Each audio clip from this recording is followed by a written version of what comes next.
Hey guys, it's Come4MC here again. Welcome to our 16th LBP tutorial. Today we are going to be taking a look at movie cameras. And specifically we're going to use movie cameras to set up a cutscene that you might have in one of your levels. So what I'm going to use for our scene that we're going to set up a cutscene in is this. I've built this for a previous tutorial. You might recognize this from when we made that light flicker setup. And then I've added a few things to it, a little murder scene, and then I'm going to make a cutscene wherein I take this Sackbot way over here, and I'm just going to have him walk all the way across here, and I'm going to set up some cameras that show that happening, and then he's going to stop over here. So I've set up the Sackbot recording already. I'm just going to set up the movie cameras, so it's going to give a nice little view of the scene, something a little more cinematic than just locking onto the Sackbot. Okay, so I'm going to start my cutscene. I'm going to trigger it using this button here. So as soon as I drop on this button, it's going to make this selector switch to its second selector state, and that's going to serve just as a permanent switch. So once it's switched, it's not going to switch back, which in essence means it's going to play the cutscene just one time. Okay, and then I've got a wire running over to that Sackbot to turn his animation on. We've already talked about that sort of thing. And then I also have it starting a sequencer playing forward. This sequencer just has the default settings. Start playing forward in 1 second. And then I'm going to use this sequencer to put my movie cameras on it. Now just a note on movie cameras before we do that.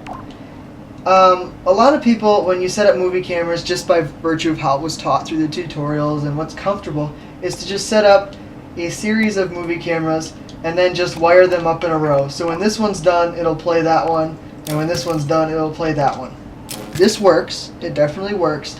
But your circuit boards tend to get really cluttered if you have something with a ton of movie cameras. Like I've set up scenes where I have 15 to 20 movie cameras, and when you have all those wires and all those movie cameras on the circuit board, it tends to look really cluttered and get really obnoxious. So what I'm going to do instead is use a sequencer. Now the first wall that I hit with using a sequencer for movie cameras is when you put a movie camera on here, you cannot tweak the transition type. So you can't tweak the time, you can't tweak any of that, and so this first camera always cut to it. And that's one of the reasons that I didn't want to use these movie cameras on sequencers at first. But I'll show you a little bit of how we can work around that. But first, this is how you actually set up transitions with movie cameras. So I've got one movie camera here. I can set up where it's going to look, so I'm just going to have it look right here. And I'm going to tweak it so that it doesn't disable the controller, which means that I don't get those black bars around the screen. It means that players can still move around in the level, but it does look a little cleaner than having those black bars. And yeah, I'll just set it like that. And so what's going to happen is it's going to play for 2 seconds, it's going to cut to it, play for 2 seconds, if I just set it like this. If I take another one though, and I put it on here so it overlaps, and then make it a different camera view, say looking like that, and what's going to happen is this one's going to cut and play for 1 second, and then for this entire time that they're overlapping, it's going to transition. So that's how you can set your transition time, and then you tweak your second camera to get the transition type. So in this case, I'll go hard pan. So what it's going to do is it's going to play that first camera for 1 second, then it's going to hard pan for 1 second, and play that second camera for 1 second. So if I just start this cutscene camera, that's exactly what happens. It cuts, and then it plays through, and then it cuts back. And then you'll see that red bar going all along there. And so what I can do is I can string together different cameras with different transition times and different viewing angles, and it's going to work pretty nicely for all the transitions inside the cutscene. The problem is the beginning and end. It cuts, and there's really no way to tweak it using a system just like this. But there's a setting on cutscene cameras which isn't really explained a whole lot, and I kind of ignored it for a while.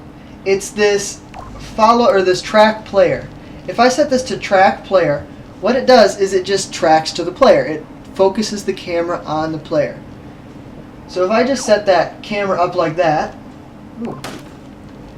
so this one is set to track the player, Notice that there is no transition type. You don't have to set the camera angle, the camera view, or anything. It's just going to track to the player. I leave the disabled controllers off, and then I take another camera and I just overlap it, the entire start of that overlapping. And then I can set this one, so hard pan, set this one so it's going to look like right like that. Now when I start this, what it's going to do is it's going to pan from where the player is to that view for 1 second, and then it's going to play for 2 seconds. You'll see that there's 2 seconds that it's got here where it doesn't have any overlap. So it's going to hard pan and then play for 2 seconds and then cut back again. We'll talk about how we can smooth out that transition out at the end. It's just another track player. But for now, we have the basic idea of setting up a hard pan. So if I jump in and I just play this one time, it's going to hard pan and then play for 2 seconds. So we've gotten rid of that cut transition at the beginning that was undesirable to begin with. Okay, so let's see if we can't work with this to kind of set up a scene. So I'll just stretch this out quite a bit. We probably won't need all of that. And I'll turn the camera angle so that it starts looking at the player out here. This is where I'm going to make it cut to where this Sackbot comes out of this alleyway view. And so I'll just set the camera right like that. So it's going to cut for 1 second, and then it's going to play for some amount of time. Now I can just make a copy of that camera there, and then make a 2-second overlap, and that's going to be another transition for, say, our next view, which it doesn't really matter what our next view is. I could just set it to be something like this. So the Sackbot's going to be walking across the screen, and it's going to show him walking through this scene next. And then I can change the type to soft pan. This is a different type of transition where it's going to kind of accelerate the camera slowly and decelerate it slowly. So it's going to give a really smooth look to it. So let's see what this looks like when I play that. So I drop in, hard pan, you see him coming out there. We should get our soft pan transition to the wide shot. And then I haven't set anything else up, so it just cuts out. Okay, well I noticed that he got a little too far on the left side of the screen, so I'm just going to shorten this a little bit and move this camera over. So the transition time basically remained the same. I just moved everything over a little bit. And then I'll set up the next camera.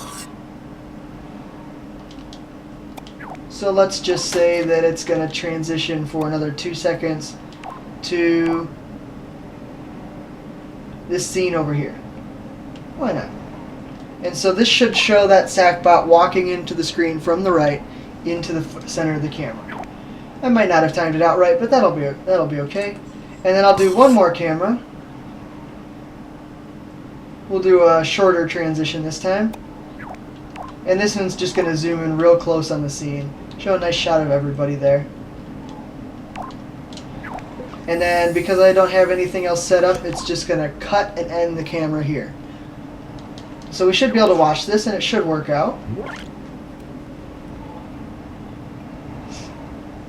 So there we see our Sackbot coming across the screen. We should get another pan to everybody else. The Sackbot should come in from the right, and then it'll zoom in on him there, and he'll stop and look at it because I've set up the acting as such. Okay, so let's just make sure I still have these settings. Yep. Now, transitioning out smoothly is just as simple as the transition in. We just put a 1 second track player camera overlapping with our first desired camera. We can do the exact same thing on the end. I just make it overlap for the last second, and that's going to track to wherever the player is. And we'll set this one up to hard pan. Okay, so now if I play this, I'm going to drop onto the button. It's going to hard pan over to the start of the scene, and then it's going to hard pan back to me, the player, once it's done. So there's our scene. He's doing exactly as he did before. Got a nice little camera shift going on here. And then he'll walk in from the right.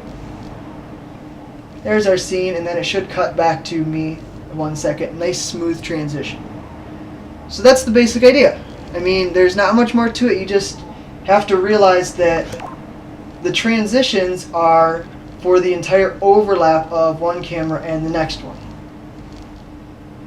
And anything where there is not an overlap is the duration that the camera plays on its own. And then again, this track player movie camera, this is how you can set up a nice smooth transition back to the player where they are in the level. This is a bit more cinematic than a lot of ways that I use cameras in my levels, but I still use the same idea of tracking back to the player once the scene is done. It looks a lot better than the cut or the fade that you're kind of used to. And then the nice thing about using a sequencer like this is that I could pull out magic mouse, put them right on my sequencer, and because they're on sequencers, I could set up, oops, accidentally missed there. Because they're on sequencers, I can set up subtitle cameras, which are kind of popular. So if I tweak this magic mouth, I can set up to subtitle, and then I can type in whatever text I had in here. And let's see what it looks like when it plays like this. Oops. I guess I need to reset this, eh? Reset that back to 1, and let's play it again. So I've forgotten to rewind, which is fine. The camera will still play just the same. And then you'll see that subtitle text at the bottom. So you could put in whatever you wanted there, and it's going to play. And I think I mentioned that in a previous tutorial. I think it's one of my first ones. So you could go back and look more about the subtitles, sequencers, and stuff like that if you're interested in that sort of thing. So that's the basic idea. There's not really much more to it. The last thing I should mention about movie cameras is that if you wanted to set up a cinematic only level where the player never actually spawns, you can definitely do that if you go all the way to your global controls, all the way over on the last page of your tools bag, and set it up to cutscene. Then it's just going to never have the player spawn the level, which could be desirable if you have a cutscene. And then you could just wire a battery. So if I wanted this to play right from the start, I can just take a battery, wire that right up to my sequencer, and then it'll play as soon as you enter the level. So it's kind of nice like that. Not sure why that's not lit up. That's kind of weird. Oh well. You guys can troubleshoot it from there. So I hope you guys see that sequencers are really handy for working with movie cameras. That track player, it's not really clear up front what that does, but it's pretty handy for nice smooth transitions when setting up cutscenes in this fashion. Hope you guys learned something, and hopefully there won't be as much time between this video and my next one.